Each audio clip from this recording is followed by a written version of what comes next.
1. La paradoja de la apertura. ¿Por qué la multitud se siente mal? La multitud se agolpa desde todas direcciones. Las conversaciones se superponen, las risas estallan a la vez, los rostros se difuminan en expresiones que parecen extrañamente sincronizadas. Para muchos, este ambiente es embriagador. Se siente vivo. Pero para otros, algo en su interior se tensa. La energía no eleva, sino que agota. El ruido no conecta, sino que abruma. Y bajo la emoción superficial, hay una sutil sensación de que algo no cuadra. La sociedad nos dice que esta reacción es anormal. Que los humanos somos criaturas sociales, programados para reunirnos, pertenecer, fusionarnos. Así que, cuando la multitud se siente mal, la suposición inmediata es que algo anda mal contigo. Demasiado sensible. Demasiado distante. Demasiado reservado. ¿Pero qué pasa si ocurre lo contrario? ¿Y si la incomodidad en las multitudes no fuera un defecto, sino una señal? Una alarma silenciosa que se activa cuando la mente detecta artificialidad, manipulación emocional o pérdida de autonomía individual. Algunas personas no se sienten con energía en las multitudes porque no absorben la emoción colectiva, sino que la perciben. Perciben la actuación tras las sonrisas, la tensión tras el entusiasmo, la presión invisible para conformarse. Una vez que reconoces esto, la multitud nunca volverá a ser la misma. Y ese reconocimiento lo cambia todo. 2. Las multitudes como máquinas psicológicas. Una multitud no es simplemente una colección de individuos. Es una entidad psicológica con su propia lógica, sus propios instintos y su propio apetito. En su interior, la identidad personal se suaviza. El juicio individual se entorpece. Las emociones se propagan rápidamente, no porque sean verdaderas, sino porque son contagiosas. En las multitudes, las personas se sienten menos responsables de sus acciones y más justificadas en sus impulsos. La ira se intensifica. La excitación se intensifica. El miedo se electriza. Por eso las multitudes pueden convertir momentos de paz en caos sin previo aviso. La máquina se alimenta de la emoción, no de la razón. Lo que hace que esto sea inquietante es la eficiencia con la que la multitud recompensa la obediencia. El acuerdo se recibe con aprobación. El disenso se recibe con incomodidad o exclusión. Con el tiempo, el mensaje se vuelve claro: integrarse o ser expulsado. Para la mayoría de las personas, este intercambio se siente aceptable. La pertenencia se intercambia por autonomía. Pero algunas mentes se resisten a esto instintivamente. Sienten la presión antes de comprenderla. Perciben que la participación exige una rendición, de matices, de moderación, de pensamiento independiente. Su incomodidad no es ansiedad social, sino resistencia a la automatización psicológica. La multitud no te pide que pienses. Te pide que reacciones. Y quienes dudan, quienes observan en lugar de absorber, sienten la tensión de inmediato. 3. La diferencia del sistema nervioso. ¿Por qué algunas mentes sobreperciben? No todas las mentes procesan el mundo con la misma profundidad. Algunos sistemas nerviosos están sintonizados con la intensidad, filtrando el exceso de estimulación para preservar su función. Otros están sintonizados con el detalle. Registran cambios sutiles de tono, microexpresiones y cambios emocionales que la mayoría de las personas pasan completamente desapercibidos. En las multitudes, esta diferencia se vuelve abrumadora. No es el volumen lo que agota a estos individuos, sino la densidad. Demasiadas señales emocionales a la vez. Demasiadas señales tácitas. Demasiadas capas de interpretación ocurriendo simultáneamente. Estas mentes no solo oyen palabras, perciben intenciones. No solo ven rostros, registran tensión, competitividad, inseguridad y entusiasmo forzado. La multitud se vuelve agotadora porque es psicológicamente ruidosa, incluso cuando parece tranquila. Esta sensibilidad a menudo se malinterpreta como fragilidad. En realidad, es precisión. Estas personas detectan rápidamente las dinámicas de poder. Perciben quién adopta una postura, quién imita, quién reprime la duda para mantener su pertenencia. Perciben cuando la emoción se fabrica en lugar de sentirse. La autenticidad les importa mucho, y las multitudes rara vez la ofrecen. Cuando cada interacción conlleva una expectativa, reaccionar, estar de acuerdo, mostrar emociones a voluntad, el sistema nervioso entra en modo de defensa. El retraimiento no se convierte en evasión, sino en recalibración.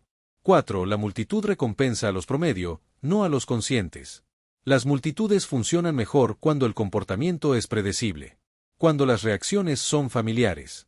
Cuando las creencias son fáciles de categorizar. La respuesta promedio es segura. No altera el ritmo emocional del grupo. No introduce incertidumbre. La concientización, por el contrario, es desestabilizadora. Las personas que cuestionan las motivaciones, detectan inconsistencias o rechazan los guiones emocionales no encajan del todo en el flujo colectivo. Su silencio resulta incómodo. Su vacilación se percibe como un juicio, incluso cuando no lo es. Como resultado, a menudo se les ignora, se les margina o se les presiona sutilmente para que se ajusten. Esto crea una ilusión dolorosa, que la invisibilidad equivale a insignificancia. Pero lo que realmente ocurre es más simple. Las multitudes no premian la profundidad, premian la alineación. Elevan a quienes comparten valores, indignación y entusiasmo. Muchas personas se basan en las multitudes para definirse. El grupo les dice qué importa, qué sentir, quién ser. Para quienes ya poseen una brújula interna sólida, esta función es innecesaria, e incluso intrusiva. Evitar las multitudes no significa rechazar a la gente. Significa negarse a externalizar la identidad. Y en un mundo que equipara visibilidad con valor, ese rechazo puede resultar aislante, pero también profundamente liberador. 5. Poder, control y por qué las masas son más fáciles de manipular. Desde la distancia, el poder no parece intimidante. Parece organizado, eficiente, racional. Pero el poder rara vez opera solo mediante la lógica, opera mediante la emoción. Y la emoción se propaga más rápido en grupo. Los grandes colectivos son más fáciles de influenciar porque reaccionan como un solo organismo. El miedo se vuelve mutuo. La validación se convierte en moneda de cambio. La pertenencia se convierte en influencia. Cuando la identidad está ligada a la pertenencia a un grupo, cuestionarlo se percibe como autodestrucción. Por eso los mensajes dirigidos a las multitudes son simples, repetitivos y cargados de emotividad. Los matices ralentizan la reacción. La complejidad invita a la reflexión. Y el pensamiento altera el control. Las personas que evitan las multitudes rompen este ciclo de retroalimentación. No responden a la señal. No asimilan los eslóganes automáticamente. Hacen una pausa, analizan y separan la emoción de la instrucción. Esta imprevisibilidad dificulta su control. El aislamiento de las multitudes suele interpretarse como apatía o desapego.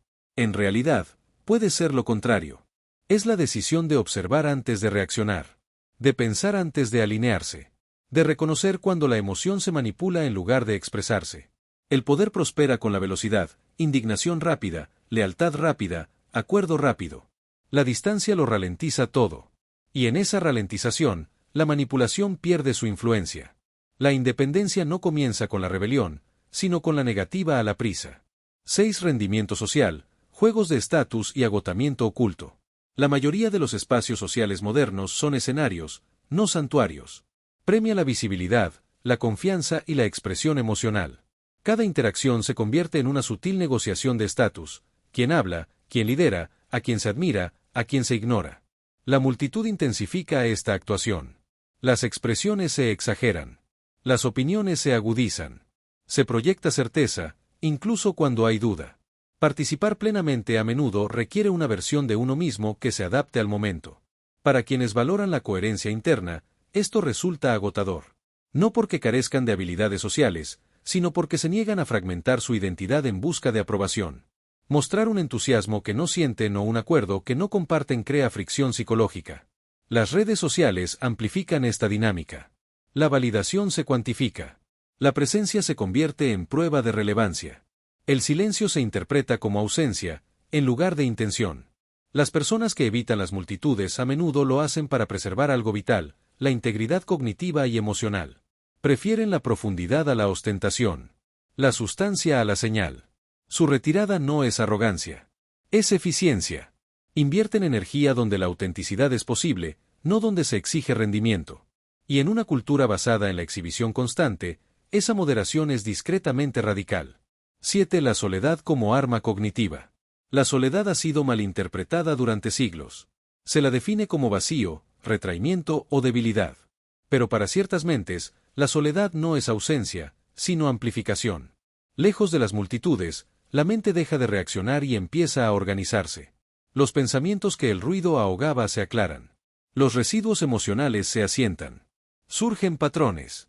Aquí es donde la observación reemplaza al impulso. A lo largo de la historia, las ideas originales rara vez surgieron de una inmersión social constante. Surgieron en el silencio, la distancia y el aislamiento deliberado. No porque la gente odiara la sociedad, sino porque comprenderla requería salir de su corriente emocional. La soledad facilita el pensamiento a largo plazo. Restaura la autonomía sobre la atención. Permite examinar creencias sin que la presión social influya en el resultado. Para quienes son sensibles a las multitudes, la soledad no es una vía de escape, sino una calibración. Una forma de agudizar la percepción en lugar de embotarla. De comprender los sistemas sin dejarse absorber por ellos. Por eso, para ciertas personas, la soledad resulta reparadora en lugar de solitaria. Es el entorno donde su cognición funciona óptimamente. Donde la claridad se hace posible. Donde la comprensión tiene espacio para formarse.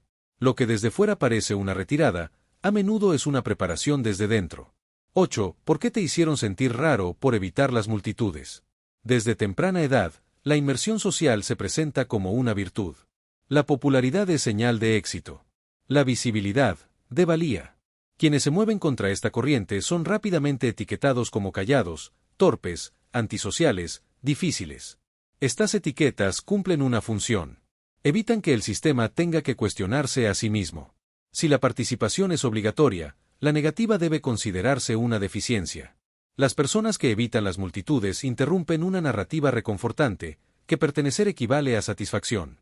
Su existencia sugiere que el significado puede generarse por uno mismo, no asignarse socialmente. Y esa idea es inquietante. Así, la sociedad patologiza lo que no puede absorber. Redefine la independencia como aislamiento. La consideración como desapego.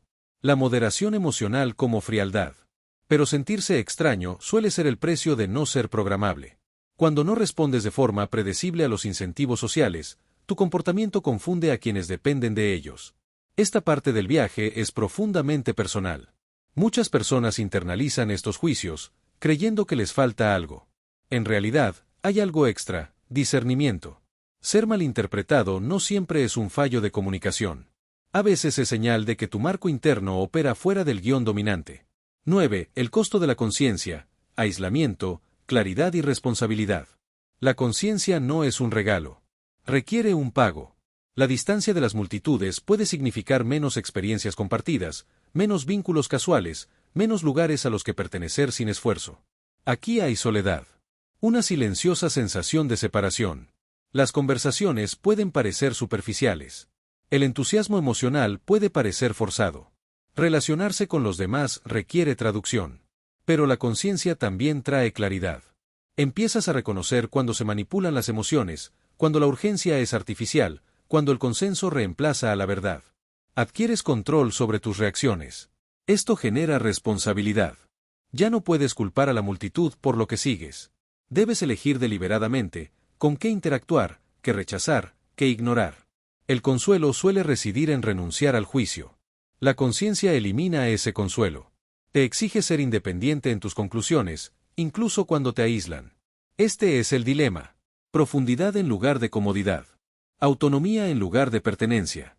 Para algunos, el precio es demasiado alto. Para otros, es la única manera de vivir honestamente. 10. Revelación final. Nunca fuiste hecho para la multitud.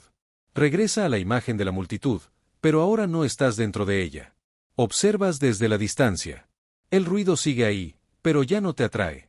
Las olas emocionales siguen moviéndose, pero no te arrastran. Estás tranquilo. Con los pies en la tierra. Despierto. Evitar las multitudes nunca fue una cuestión de miedo. Era una cuestión de preservación. Sentiste desde el principio que la inmersión requería entrega, de matices, de moderación, de pensamiento autodirigido.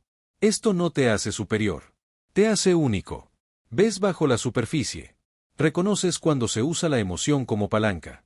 Te resistes a la automatización psicológica no mediante la rebelión, sino mediante la negativa. No huyes de la gente. Eliges no disolverte en ella. Y en un mundo que prospera gracias a la reacción, esa elección es poderosa. No todos están hechos para la multitud. Algunos están hechos para observarla, comprenderla y permanecer intactos en su interior. Si eres uno de ellos, no te falta nada. Algo esencial simplemente está protegido.